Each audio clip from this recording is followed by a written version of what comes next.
पुण्य के बिना दुनिया में काम होता नहीं, और आपको पुण्य से कोई मतलब नहीं।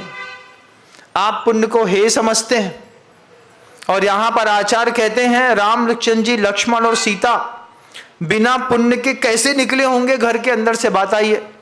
संपत्ति रहते रहते, घर में रहते रहते संपत्ति इकट्ठी कर लीजिए। उच्चैर गोत्रम प्रणतेर, नमस्कार करने से, नमोस्तु करने से, भगवान के सामने, गुरु के सामने, जिनवाणी के सामने माथा घुटना सब टिकाने से उच्च गोत्र की प्राप्ति होती है। मंदिर जाते हैं, भगवान के सामने खड़े खड़े उदक चंदन करते हैं कि बैठ करके? घुटना नहीं, दर्द मुड़ता नहीं। भगवान तुम लोग का पुण्य तो बहुत तेज है, एक ही वेदी है तुम्हारे यहाँ। कितनी वेदी है? एक ही वेदी है तुम्हारे यहाँ। ऐसे ऐसे मंदिर हैं कि एक एक मंदिर में 27 वेदियां हैं, और महिलाएं 27 की 27 वेदी की बैठ करके वंदना करती हैं, कायोसर करती हैं और मंदिर से बाहर आती हैं।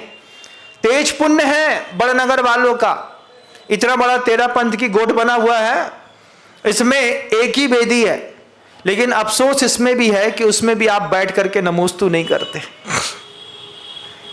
अंतर मन से पूछना एक बार, अगर कोई पीछे नहीं देख रहा हो तो मंदिर में तुम्हारे धर्म ध्यान करने का तरीका क्या है? एक बार पूछना अंतर मन से। मान लो मंदिर में कोई नहीं है, एक भी आदमी नहीं है, सिर्फ तुम पहुंच गए। अब भगवान और तुम्हारी दो की मुलाकात है, क्या पूजा कर पाओगे? बोलो, नहीं हो पाएगी महाराज। अकेले में प्रतिमा के सामने का मूल पटकने महाराज। कोई एकाध व्यक्ति पीछे से देखे तो नमोस्तु करने का मजा आए, फिर हाथ हिलाएं, आंख बंद करें, नमो रेंताड़म पढ़े, सिद्धाड़म पढ़े। कोई तो देखे, कोई देख ही नहीं रहा है। भगवान सामने से देख रहे हैं। अरे बे भगवान आए, बे तो पत्थर की प्रतिमा है महाराज। कोई जीवित देखे तब तो नमोस्तु करने का, उदक चंदन करने का आनंद है। आपके साथ परिस्थिति इतनी बदली हुई है, आप मंदिर में भी अकेले धर्म ध्यान नहीं कर सकते। आपको एक वॉच करने वाला चाहिए, फिर आपका धर्म ध्यान होगा। कमी है ना संसार की, एक बार देख तो लो अपनी आंख से, फिर राम लक्ष्मण और सीता को देख लो, कंपैरिजन कर लीजिएगा, दिमाग की बत्तियां खुल जाएंगी। उच्चैर गौतम पढ़तेर भोगो दानात, दान देने से भोग मिला। शरीर का भी भोग और उपभोग दोनों मिल जाना तीव्र सातिशय पुण्य है बंधुओं। ऐसा मत समझना कि कोई तुमको सहजता में तुम्हारे साथ काम कर रहा है, उसके पीछे तुम्हारा पुण्य का बैकअप लगातार लगा हुआ है। बिना पुण्य के बैकअप के कुछ नहीं मिलता। उपासनात पूजा, इतने सारे लोग रामचंद्र जी की पूजा कर रहे हैं, रामचंद्र जी की भक्ति कर रहे हैं, रामचंद्र जी के चरणों में अपनी श्रद्धा प्रस्तुत कर रहे हैं। उसका एकमात्र कारण है कि रामचंद्र जी ने प्रभु की उपासना करी है। उपासना करने से पूजा, प्रशंसा, सत्कार, मान, सम्मान आगे आगे करा जाता है। आपके घर के अंदर आप देखिएगा, समाज में कुछ व्यक्ति ऐसे होते हैं जिनके लिए बड़े से बड़ा आदमी अपना रास्ता छोड़ देता है। बाबूजी पहले आप निकल जाइए। क्यों? ये पूजा है। पूजा सत्कार अर्थे, सत्कार करने को पूजा कहते हैं। रामचंद्र जी का सत्कार हो रहा है, उसके पीछे भी कारण है कि रामचंद्र जी ने प्रभु की उपासना करी है, और उपासना भी विधिवत करी है। अपनी धारणाओं की उपासना में और आगम सम्मत उपासना में जमीन आसमान का आजकल अंतर हो गया, बहुत अंतर हो गया। मंदिर जितने भी बनाए गए ना बंधुओं, कभी मत समझिएगा कि भगवान के मंदिर हैं। मंदिर से भगवान को दूर दूर तक कोई लेना देना नहीं है। भगवान तो सिद्धालय में अनंत काल के लिए विराजमान है, उनको तुम्हारे मंदिर से क्या मतलब। तुम 13 पंथ की गोड़ बनाओ, 1 मंजिल की, 2 मंजिल की, 10 मंजिल की, बड़ी धर्मशाला बनाओ, अच्छा स्वाध्याय भवन बनाओ, अच्छा पैसा इकट्ठा करो, भगवान को क्या मतलब।